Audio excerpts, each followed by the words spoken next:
നമ്മൾ learning excellence record worksheet 6 ആണ് ഇനി ചെയ്യാനായിട്ട് പോകുന്നത്. അപ്പോൾ 6ലെ ആക്ടിവിറ്റി 1 ആണ് ആദ്യം പറയുന്നത് കേട്ടോ. അതിൽ ആക്ടിവിറ്റി 1, 2 രണ്ട് ആക്ടിവിറ്റീസാണ് വർക്ക്ഷീറ്റ് 6ലുള്ളത് ഇംഗ്ലീഷിൻ്റെ. ഓക്കെ, അപ്പോൾ ആക്ടിവിറ്റി 1 നോക്കാം. Tarun practised seriously. തരുൺ വളരെയധികം ശ്രദ്ധയോട് കൂടിയിട്ട്, വളരെ എഫേർട്ട് എടുത്തിട്ട്, വളരെ എന്താ പറയുക, ഉത്സാഹത്തോട് കൂടിയിട്ട് പ്രാക്ടീസ് ചെയ്തു. With great confidence he reached the stadium on the day of the raise. അങ്ങനെ അവന് വളരെ ആത്മവിശ്വാസത്തോട് കൂടിയിട്ട് ആ റേസിൻ്റെ ദിവസം, അതായത് നമ്മുടെ ചിൽഡ്രൻസ് ഡേയുടെ അന്ന് അവൻ എവിടെ എത്തി? നമ്മുടെ സ്റ്റേഡിയത്തിലെത്തി. He heard the announcement of the race at the stadium. അപ്പോൾ അവിടെ പോയപ്പോൾ അവന് അവിടെ നിന്നൊരു അനൗൺസ്മെൻറ്റ് കേട്ടു. ഈ റേസിനെ കുറിച്ചിട്ടുള്ള ഒരു അനൗൺസ്മെൻറ്റ് കേട്ടു. അപ്പോൾ നമ്മളോട് പറഞ്ഞിട്ടുള്ളത് അതുപോലെ എന്തായിരിക്കാം അവൻ കേട്ടിട്ടുള്ള അനൗൺസ്മെൻറ്റ്, അതാണ് എഴുതാനായിട്ട് പറയുന്നത്. അപ്പോൾ ഞാനൊരു മോഡലിലൂടെ പറയുന്നുണ്ട്.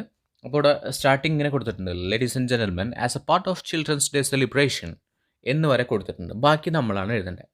അപ്പോൾ നമുക്കതൊന്ന് കംപ്ലീറ്റ് ചെയ്യാം. ഇതിപ്പോൾ ഞാൻ പറഞ്ഞു പോവുകയാണ് ചെയ്യുന്നത് കേട്ടോ. നിങ്ങൾക്ക് വേണമെങ്കിൽ ഞാനിത് ഇതിന് താഴെയായിട്ട് ഇതിൻ്റെ ഇത് കൊടുക്കാം, അതായത് ടെക്സ്റ്റായിട്ട് കൊടുക്കാം. പക്ഷേ ടെക്സ്റ്റായിട്ട് കൊടുത്തു കഴിഞ്ഞാൽ എന്ന് വെച്ച് കഴിഞ്ഞാൽ നിങ്ങളത് നേരെ നോക്കി എഴുതും. അപ്പോൾ അതുകൊണ്ടാണ് നിങ്ങൾ ജസ്റ്റ് ഒന്ന് ചിന്തിക്കാനും കൂടി വേണ്ടിയിട്ടാണ് ഞാനിങ്ങനെ പറഞ്ഞു പോകുന്നത് കേട്ടോ. ഇനി തീരെ കിട്ടാത്തവരുണ്ടെന്നുണ്ടെങ്കിൽ കമൻറ്റ് ചെയ്യണമെങ്കിൽ ഞാനത് ടെക്സ്റ്റായിട്ട് ആഡ് ചെയ്യാം. ഓക്കെ, അപ്പോൾ നമുക്ക് ബാക്കി നോക്കാം. Ladies and gentlemen, as a part of children's day celebration we proudly present a race of children who are below 14 years old.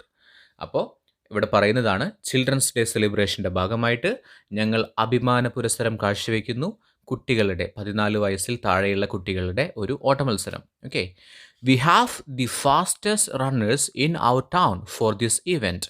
അപ്പോൾ ഈ ഒരു ഇവൻറ്റിനായിട്ട് നമ്മുടെ ടൗണിലെ ഫാസ്റ്റസ്റ്റ് ആയിട്ടുള്ള റണ്ണേഴ്സിനെയാണ് നമുക്ക് കിട്ടിയിട്ടുള്ളത്. Okay, this event will last for an hour and the winner of this match will get many surprising perks and gifts sponsored by different organizations. Okay, അപ്പോൾ പറയുന്നത്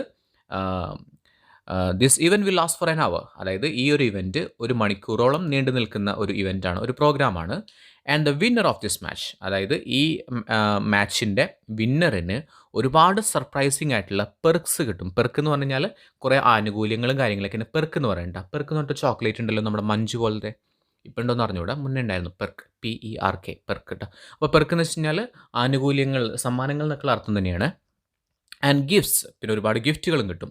സ്പോൺസർഡ് ബൈ ഡിഫറെൻറ്റ് ഓർഗനൈസേഷൻ, പല organizations provide ചെയ്യുന്ന അല്ലെങ്കിൽ sponsor ചെയ്യുന്ന ഒരുപാട് ഗിഫ്റ്റുകളൊക്കെ കിട്ടുന്നുണ്ട്. Okay, our race is about to start in 15 minutes. 15 മിനിറ്റിനുള്ളിൽ നമ്മുടെ റേസ് സ്റ്റാർട്ട് ചെയ്യും. അബൌട്ട് ടു സ്റ്റാർട്ട് എന്ന് പറഞ്ഞാൽ ഗോയിങ് ടു സ്റ്റാർട്ട്, അതായത് തുടങ്ങാനായിട്ട് പോകുകയാണ്. 15 മിനിറ്റിനുള്ളിൽ നമ്മുടെ റേസ് തുടങ്ങാനായിട്ട് പോവുകയാണ്. All the audience are requested to be seated. Okay, എല്ലാ ഓഡിയൻസിനോടും ഇരിക്കാനായിട്ട് ഞങ്ങൾ അഭ്യർത്ഥിക്കുകയാണ്. കാരണം എണീറ്റുന്നാൽ ബാക്കിയുള്ളവർക്ക് കാണില്ലല്ലോ, പുറകിലുള്ളവർക്ക് കാണില്ലല്ലോ. അപ്പോൾ എല്ലാ ഓഡിയൻസിനോടും ഇരിക്കാനായിട്ട് ഞങ്ങൾ അഭ്യർത്ഥിക്കുകയാണ്. And encourage the children in their race. അപ്പോൾ അവർ ഓടുന്ന സമയത്ത് അവരെ പ്രോത്സാഹിപ്പിക്കണം എന്നുകൂടി ഞങ്ങൾ താഴ്മയോട് കൂടിയിട്ട് അറിയിക്കുകയാണ്. And once again we welcome everyone to this main event. അങ്ങനെ ഒന്നുകൂടി എല്ലാവർക്കും ഈ ഒരു പ്രോഗ്രാമിലേക്ക് സ്വാഗതം എന്ന് പറയുന്നു. ഓക്കെ, സോ ഇങ്ങനെ നമുക്ക് ഈ ഒരു ഒരു അനൗൺസ്മെൻറ്റ് നമുക്ക് കംപ്ലീറ്റ് ചെയ്യാം. ഇതൊരു മോഡലാണ്. ആൻഡ് നിങ്ങൾക്ക് ചേഞ്ചസ് വരുത്താം, നിങ്ങളുടേതായിട്ടുള്ള ഐഡിയാസ് കൊണ്ടുവരാം. ഓക്കെ, വർക്ക്ഷീറ്റ് 6ലെ ആക്ടിവിറ്റി 2 ആണ് നമ്മൾ നെക്സ്റ്റ് ചെയ്യുന്നത്. Tarun tried his level best but failed. Tarun അവൻ്റെ കഴിവിൻ്റെ പരമാവധി ശ്രമിച്ചെങ്കിൽ കൂടി അവന് വിജയിക്കാനായിട്ട് സാധിച്ചില്ല. The shallow path on the track turn out to be the villain. അതായത് നല്ല കുത്തനെയുള്ള ഒരു ഭയങ്കര ഒരു സ്റ്റീപ്പായിട്ടുള്ള ഒരു കുത്തനെയുള്ള ഒരു ഭാഗം ഒരു വില്ലനായി തീർന്നു. കാരണം അവൻ 3 പ്രാവശ്യം വീണില്ലേ. Tarun decided to write a letter to complaint to the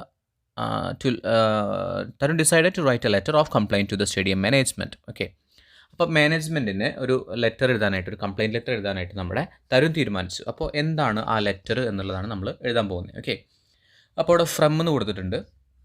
from എന്ന് പറയുന്നത് തരുണാണ് എഴുതുന്നത്. അപ്പോൾ തരുൺ എന്ന് എഴുതുക.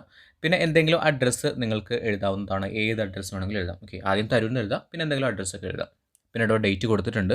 ഇതൊരു ഫോർമൽ ലെറ്ററാണ് എന്ന് മനസ്സിലാക്കി വയ്ക്കുക. ഫോർമൽ ലെറ്ററിൻ്റെ പ്രത്യേകത, ഫ്രം എഴുതുക, നമ്മുടെ ആരാണോ അയക്കുന്നത് അയാളുടെ ഡീറ്റെയിൽസ്, അതിന് താഴെയായിട്ട് എന്നാണോ അയക്കുന്നത് എന്നുള്ള ഡേറ്റ് അതെഴുതണം. ഓക്കെ, അതിനുശേഷമാണ് ടു പറയുന്നത്.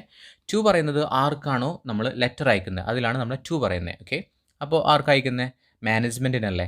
അപ്പോൾ നമുക്ക് പറയാം ടു എന്ന് പറഞ്ഞിട്ട് ദ മാനേജർ, നെഹ്റു സ്റ്റേഡിയം. പിന്നെ എന്തെങ്കിലും അഡ്രസ്സിൻ്റെ കാര്യങ്ങൾ ആഡ് ചെയ്യാനുണ്ടെന്നുണ്ടെങ്കിൽ ആഡ് ചെയ്യാം. ഓക്കെ, അതിനുശേഷം സാല്യൂട്ടേഷൻ, റെസ്പെക്റ്റഡ് സർ എന്ന് പറഞ്ഞിട്ട് സാല്യൂട്ടേഷൻ അവിടെ കൊടുത്തിട്ടുണ്ട്. അഭിസംബോധന എന്ന് പറയില്ലേ, അതാണ് കേട്ടോ സാല്യൂട്ടേഷൻ, റെസ്പെക്റ്റഡ് സർ. അതിനുശേഷം സബ്ജക്റ്റ് എന്ന് പറഞ്ഞ് കൊടുത്തിട്ടുണ്ട്. സബ്ജക്റ്റ് എന്തിനാണെന്ന് വെച്ച് കഴിഞ്ഞാൽ നമ്മൾ ഈ പറയുന്ന വലിയ വലിയ ഓഫീസുകൾക്കൊക്കെ ലെറ്റർ അയക്കുന്ന സമയത്ത് അവർ ഈ ലെറ്റർ കംപ്ലീറ്റ് ആയിട്ട് വായിച്ചു നോക്കുന്നില്ല. അവർ വിചാരിക്കും അവർക്ക് മെയിനായിട്ടുള്ളൊരു കാര്യം എന്ന് വെച്ച് കഴിഞ്ഞാൽ എന്താണ് ഇതിൻ്റെ മെയിനായിട്ടുള്ള കണ്ടൻറ്റ് എന്നുള്ളത് അവർക്ക് മനസ്സിലാവണം. അതിന് വേണ്ടിയിട്ട് അവർ ആദ്യം തന്നെ അതിൽ സബ്ജക്റ്റ് ഉണ്ടോ നോക്കും. അതായത് ഈ ലെറ്റർ എന്തിനെ കുറിച്ചിട്ടുള്ളതാണ്, ഞാൻ വായിക്കേണ്ടതുണ്ടോ അല്ലെങ്കിൽ അത് വെറുതെ വിട്ട് കളയേണ്ടതെന്നാണോ, അത് നോക്കേണ്ടത് സബ്ജക്റ്റ് നോക്കിയിട്ടാണ് കേട്ടോ. അപ്പോൾ നമ്മൾ തീർച്ചയായിട്ടും ഒരു സബ്ജക്റ്റ് ആഡ് ചെയ്യണം. അപ്പോൾ സബ്ജക്റ്റ് നമുക്ക് എഴുതാം. എന്തിനെക്കുറിച്ചിട്ടുള്ള ഒരു ലെറ്ററാണ് നമ്മൾ എഴുതുന്നത്? ഒരു കംപ്ലയിൻറ്റ് ലെറ്ററാണ്. ആ ഒരു നെഹ്റു സ്റ്റേഡിയത്തിൽ ഒരു പ്രോഗ്രാം കണ്ടക്ട് ചെയ്തിട്ടില്ല, അതിനെ കുറിച്ചിട്ടുള്ളതാണ്. അപ്പോൾ നമുക്ക് എഴുതാം regarding the race conducted at Nehru stadium. Nehru സ്റ്റേഡിയത്തിൽ നടത്തിയ എന്തിനെ കുറിച്ചിട്ടാണ്? റേസിനെ കുറിച്ച് എന്ന് വേണമെങ്കിൽ നമുക്ക് പറയാം. അല്ലെങ്കിൽ നിങ്ങൾക്ക് വേറെ രീതിയിൽ എഴുതാം. അബൌട്ട് ദി കംപ്ലയിൻറ്റ്സ് അല്ലെന്നുണ്ടെങ്കിൽ അബൌട്ട് ദി ഫോൾട്ടി എന്നൊക്കെ പറഞ്ഞിട്ട് നമുക്ക് നമ്മുടെ രീതിയിൽ നമുക്ക് ക്രിയേറ്റ് ചെയ്യാം. ഇവിടെ ഞാൻ പറയുന്നത് regarding the race conducted at Nehru stadium. Okay, ഇനി നമ്മുടെ താഴെയിൽ കൊടുത്തിട്ടുണ്ട് content. This is to inform, ബാക്കി ഞാൻ പറയാം. This is to inform you that our municipal authorities should take care and protect our one and only auditorium which is being ruined. Okay, ഒന്ന് പറയാം ഒന്നുകൂടി. അപ്പോൾ this is to inform you that. അപ്പോൾ ഈ ഒരു ലെറ്റർ എന്ന് പറയുന്നത് നിങ്ങളെ അറിയിക്കാനായിട്ടാണ്. എന്താണ് അറിയിക്കുന്നത്? അവർ മുനിസിപ്പൽ അതോറിറ്റീസ്, നമ്മുടെ മുനിസിപ്പൽ അതോറിറ്റീസ് അല്ലെങ്കിൽ ചുമതലയുള്ള ആളുകൾ should take care and protect. Okay, എന്ത് ചെയ്യണം? ശ്രദ്ധിക്കുക വേണം, അതുപോലെ തന്നെ പ്രൊട്ടക്റ്റ് ചെയ്യുക വേണം. എന്തിനാണ് പ്രൊട്ടക്റ്റ് ചെയ്യേണ്ടത്? അവർ വൺ ആൻഡ് ഓൺലി ഓഡിറ്റോറിയം, നമ്മുടെ ആകെയുള്ള ഒരു ഓഡിറ്റോറിയം, അതിനെ പ്രൊട്ടക്റ്റ് ചെയ്യണം. അതിൻ്റെ പ്രത്യേകത എന്താണ്? വിച്ച് ഈസ് ബീയിങ് റൂയിൻഡ്, അതായത് അതാകെ നശിച്ചുകൊണ്ടിരിക്കുകയാണ്. റൂയിൻഡ് എന്ന് പറഞ്ഞാൽ RUINED ട്ടാ, റൂയിൻഡ്, നശിച്ചുകൊണ്ടിരിക്കുകയാണ്. ആ സെൻറ്റൻസ് ഒന്നുകൂടി പറയാം. This is to inform you that our municipal authorities should take care and protect our one and only auditorium which is being ruined. ഈ നശിച്ചുകൊണ്ടിരിക്കുന്ന auditorium പെട്ടെന്ന് തന്നെ ശ്രദ്ധിക്കേണ്ടത് വളരെ ഇമ്പോർട്ടൻ്റ് ആണ്. I was one of the participants of the race conducted on children's day at Nehru stadium. Okay, അപ്പോൾ ഞാൻ ഒരു പാർട്ടിസിപ്പൻറ്റിൽ ഒരാളാണ്. നെഹ്റു സ്റ്റേഡിയത്തിൽ ഒരു റേസ് നടത്തിയില്ലേ, അതിലത്തെ പാർട്ടിസിപ്പൻസിൽ ഒരാളാണ് ഞാൻ എന്നാണ് പറയുന്നത്. I was one of the participants of the race conducted on children's day at Nehru stadium. Okay, but I could not win the title. പക്ഷേ എനിക്ക് എന്ത് ചെയ്യാൻ പറ്റില്ല? ടൈറ്റിൽ എന്ന് പറയുന്ന മെയിൻ ആയിട്ടുള്ള ഇതുണ്ടല്ലോ, നമ്മൾ ഫസ്റ്റ് പ്രൈസിന് നമ്മൾ ടൈറ്റിൽ എന്ന് പറയുന്നത് കേട്ടോ. Okay, but I could not win the title. എനിക്ക് ടൈറ്റിൽ വിൻ ചെയ്യാൻ സാധിച്ചില്ല. Even I was efficient and capable.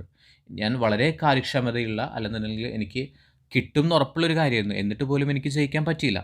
Because the track was not well maintained. എന്താ കാരണം? ട്രാക്ക് നല്ല രീതിയിലല്ല മെയിൻറ്റെയിൻ ചെയ്ത് പോരുന്നത്. Okay, and it has pits and digs. അതിലാകെ കുണ്ടും കുഴിയൊക്കെയാണ്, എന്ന് വെച്ചാൽ കുഴികളും കല്ലും മണ്ണും അങ്ങനെ ആകെ ഇതാണ്. Not only that, it has several shallow paths. അത് മാത്രമല്ല അവിടെ ഒരുപാട് ഇങ്ങനെ വലിയ കുഴികളൊക്കെ ഉണ്ട്, അല്ലെങ്കിൽ താഴ്ചയുള്ള ഭാഗങ്ങളൊക്കെ ഉണ്ട്. ശരിക്കും ഒരു നിരപ്പായിട്ടുള്ളൊരു ഭാഗം വേണ്ടേ, പക്ഷേ ഇത് അങ്ങനെയൊന്നും അല്ല എന്ന് പറയുന്നത്. ഓക്കെ, പിന്നീട് പറയുന്നത് I request you to take an immediate action to resolve this problem. അപ്പോൾ ഈ ഒരു പ്രോബ്ലം തീർക്കാനായിട്ട്, റിസോൾവ് ചെയ്യാനായിട്ട് ഒരു ഇമ്മീഡിയറ്റ് ആയിട്ടുള്ള ഒരു ആക്ഷൻ നിങ്ങൾ എടുക്കണം എന്ന് ഞാൻ അഭ്യർത്ഥിക്കുന്നു. എന്നിട്ട് അവിടെ താങ്കിങ് യു എന്ന് കൊടുത്തിട്ടുണ്ട്. താഴെ യുവേഴ്സ് സിൻസിയർലി അല്ലെങ്കിൽ യുവേഴ്സ് ഫെയ്ത്ത്ഫുള്ളി എന്ന് പറഞ്ഞിട്ട് സിഗ്നേച്ചർ നെയിം. ഓക്കെ, ഇത്രയും കാര്യങ്ങളാണ് നമ്മൾ ഈ ഒരു ലെറ്ററിൽ ചെയ്യേണ്ടത് കേട്ടോ. അപ്പോൾ ഈ ലെറ്ററിൻ്റെ ഫോർമാറ്റ് നല്ല രീതിയിൽ മനസ്സിലാക്കി വയ്ക്കുക. ഇതെന്താണ്? ഇതൊരു ഫോർമൽ ലെറ്റർ ആണ് കേട്ടോ. ഓക്കെ.